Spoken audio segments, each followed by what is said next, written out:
One day, when I got home, I couldn't find my husband anywhere. He had left without telling me, and I couldn't find any clues about where he went.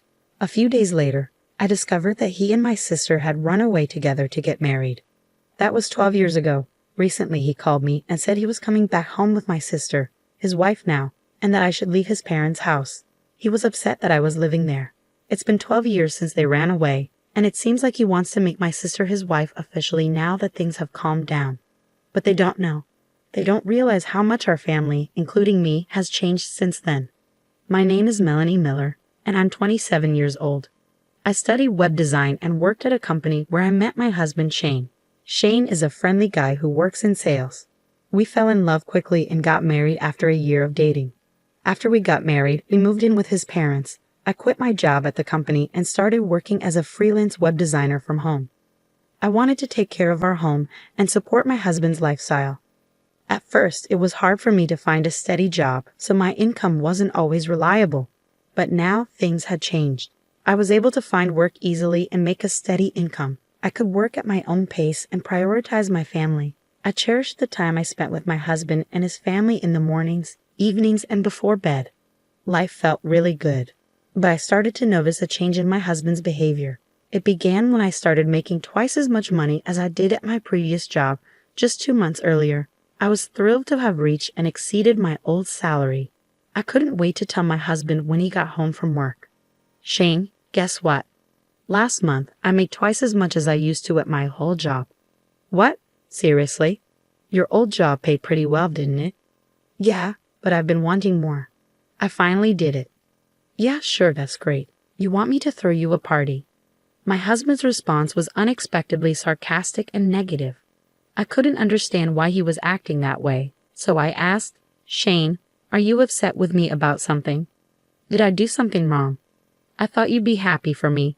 Why should I be happy? My salary didn't increase. Well, yes, but can't you just be happy for me, your wife? Really? I'm not like you. I'm just not naturally happy. Shane. After that argument, my husband started to withdraw more and more each day. Our talks became less frequent until I was the only one saying good morning and good night. Even though we had only been married for a year, it felt like we were far from happy. My in-laws, who we lived with, could sense the tension but never said anything. 2 months passed and nothing changed. We ate together in silence, and he always controlled the TV. When I was watching something, he would eat all the food I bought without asking. Whenever I tried to talk to him about it, he would argue, so I stopped bringing it up. One day, while I was cleaning the house, my mother-in-law approached me looking concerned. Melanie, how are you feeling? Are you all right? What do you mean, am I all right? Well, when you and Shane first got married, you used to go out and have a good time together. But lately, it seems like you don't do that much anymore, and you hardly talk. Yeah, but we've only been married for a year, I replied, trying to brush off her concern. I forced a smile to reassure her, but she could tell it wasn't genuine. She looked at me seriously. If you don't want to talk about it, that's okay, but I worry about you. Lately, it seems like you've been feeling down. Well, I'm not pretending to be okay. Your father has noticed it too. We're just concerned that you might be overwhelming yourself. Oh, Mom. I couldn't deny that my husband's discomfort with my higher income might have been partly my fault. But at the same time, I felt alone in my achievement. When my mother finally acknowledged the pain I was feeling, it brought tears to my eyes. So I decided to open up to her completely. After hearing everything I had to say, she started to comfort me and said, I'm so sorry. He's just not mature enough to be genuinely happy for your success. No, it's my fault. I was selfish to expect him to be genuinely happy for me. But you shouldn't have to deal with this alone in a marriage, Melanie. Keeping your feelings bottled up will only make things worse. I don't think it could get any worse. All right, so you and Shane really need to have a serious conversation about this. Can you do that? Yes, I can. Thank you for confiding in me, honey. She smiled warmly at me. Of course. Then she gave me a comforting pat on the head. My in-laws love me like their own daughter. They've been my support. Taking my mother-in-law's advice to heart, I decided to have a serious talk with my husband. That night, I stayed up late, waiting for him to come home. But as the hours passed, there was no sign of him. He usually got home by 10 at the latest, but it was already past 11, and he still hadn't returned. Why are you taking so long? I texted him, but he didn't respond. I started to worry that something might be wrong. I tried calling him, but he didn't pick up and the phone just kept ringing. So I waited anxiously. Finally, around midnight, he walked in. I've been trying to reach you, I began, but he just sighed loudly and looked annoyed. What's going on? Why are you still up? Well, I wanted to talk to you about something important today. About what? He replied, sounding annoyed. I think our issues started because of my new salary, right? I should have maybe kept that to myself. I know it might have hurt your pride.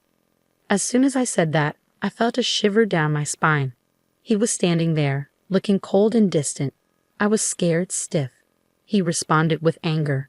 There's nothing to talk about, and it's pathetic that you're waiting up for me. I'm just trying to make things better between us, Shane. That's the problem. I obviously made a mistake in choosing the right partner. No, I'm exhausted from working overtime. You don't have any right to speak, considering you just stay home all day. My husband stormed past me and headed upstairs to our room. I couldn't bring myself to move until I was sure he was upstairs. Why was he talking to me like that? All I wanted was a normal married life. My mother-in-law had encouraged me to talk to him, but it didn't solve anything. After his attitude, I didn't want to push for another conversation. It felt like he completely ignored me as a person, and it left me feeling bitter. 2 more months passed and still we didn't talk. The days seemed endless, slipping by in a blur. Then, one day, I came home to find my husband gone. I went into his room and something felt off. Huh? Shane's room is never this tidy. Shane isn't exactly known for being neat, but his room was strangely clean. His clothes and suitcase were gone. It hit me then, he'd moved out. I tried calling my in-laws, but their phone was either off or disconnected. Just as I was panicking, my sister, Mimi, called me. Hi sis, it's been a while. Mimi, I can't talk right now. Is he? Your husband isn't there, is he? What? How did you know? Something's not right, I said, feeling a sense of unease. I'm with your husband right now. What? What do you mean? Well, I happened to be at the bar, and I ran into him there. We had a drink, and he mentioned that you two weren't really getting along. Mimi, no, you can't be serious. I am. I'm dating him now, and we're planning to get married, so don't try to stop me. Going away. That's ridiculous. Bring Shane back home right now. I'm sorry I can't. I've actually had feelings for him for a while now, and he's tall and handsome. I'm taking him. Then she hung up. I tried calling her back many times, but she never answered. Instead, she sent me pictures. There were dozens of photos of them together, going on dates, smiling. It was really hard for me to see. A few days later, I received the completed divorce papers signed by Shane. When I called his workplace, they told me he had already quit. I knew I couldn't deal with this on my own anymore. I decided to tell my parents and in-laws about what was happening and ask for their support. So Shane and Mimi are together now. He left his job and wants me to sign the divorce papers, I explained. There was a stunned silence. Then my father-in-law spoke up after a moment. Melanie, I'm truly sorry for our son's foolishness. You don't have to forgive us, and you don't owe us anything. Oh, Father, I can't forgive your sister either. You're like a daughter to me. I can't forgive them for hurting my precious daughter. Everyone echoed his sentiment.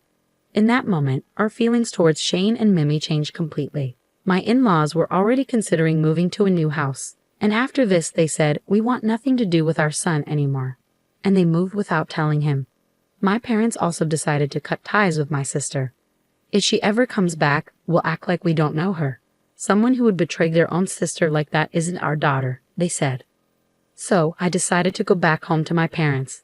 I asked for alimony from Shane as part of the divorce agreement. He replied, you'll get it when I get my divorce. Eventually, I received several million yen in alimony along with a message, divorce me. Once the divorce was finalized, I cut all ties with Shane and Mimi. It's been 12 years since then, and a lot has changed. My in-laws demolished the house we lived in and sold the land. I've become more successful as a web designer, and my income has grown significantly. Thanks to this, I can travel often with my parents and live a fulfilling life. Today, while I was working, I got a call. Without checking the caller ID, I answered, thinking it was a client. But instantly, it brought back unpleasant memories. It's been a while, Melanie. How have you been? Shane's voice echoed. I knew you recognized your ex-husband's voice, he chuckled. He's still spouting nonsense like before. What do you want? After 12 years, now you want to talk? I could hear him chuckle. No, you're in my house. Leave within the next 10 minutes. What? What are you talking about? We're facing some financial trouble anyway. I'm heading there now. I'm bringing my wife home to our house. You need to leave my parents' house now. It seems he still believes I'm living with his parents. He thinks that after 12 years, things have settled down and they'll finally be accepted. In the background, I hear my sister saying, "That's right, get out of there." But they really have no idea. Do they really think that just because it's been 12 years, everything is forgiven? The world isn't that forgiving, and I won't make it easy for them. But I took a deep breath and replied, "If you want to go home, go ahead. But I'm not at your parents' house anymore." "Oh really? Did my dad kick you out?" "How clueless can you be? Your parents' house is gone, Shane." "Huh? What do you mean it's gone?" Shane's voice started shaking with anxiety. At that moment, he arrived where the house used to stand. He screamed, "What the hell?" And I could hear the pain in his voice. I continued, "As soon as you ran away, we cut ties with both of you. Your parents moved out, and my parents completely disowned the woman you're with. There's nowhere for you to come back to." "Are you serious? How is this even possible?" "Believe it or not, it's up to you, but neither your parents nor mine consider you family anymore. You've proven you're not worthy since you both destroy people's lives." That's awful. But who's to blame for ruining your family? Don't ever call me again. I won't let you ruin my life any more than you already have." With that, I hung up and blocked their number. This time, I cut the last tie. After their failed attempt to go to his parents' house, they tried to come to mine, but my parents have already disowned her. My sister was crying loudly, but my parents just asked, "Who are you?" and ignored them at the gate. Then they both got down on their knees, begging, "Please forgive us. We have nowhere to go, please." Shane was pleading too. "I'm begging you, my parents' house is gone. We have nowhere to go." "Shut up, we don't care. You're not family anymore," my parents said as they sprinkled salt on the front door. "No, please wait, no please, I'm begging you," my father-in-law pleaded. "You don't get to call me that. Get out of here." They were so persistent that my father ended up sprinkling salt on them, and my mother called the cops for trespassing. They haven't been seen since. Last I heard, they were jobless, homeless, and asking their friends for money. But word got around about them, and no one was willing to help. And even if they returned to their hometown, they'd face the same fate. But they brought it on themselves. They made their bed, and now they have to lie in it. My parents and I will never see them again, and they'll spend the rest of their lives regretting their choices.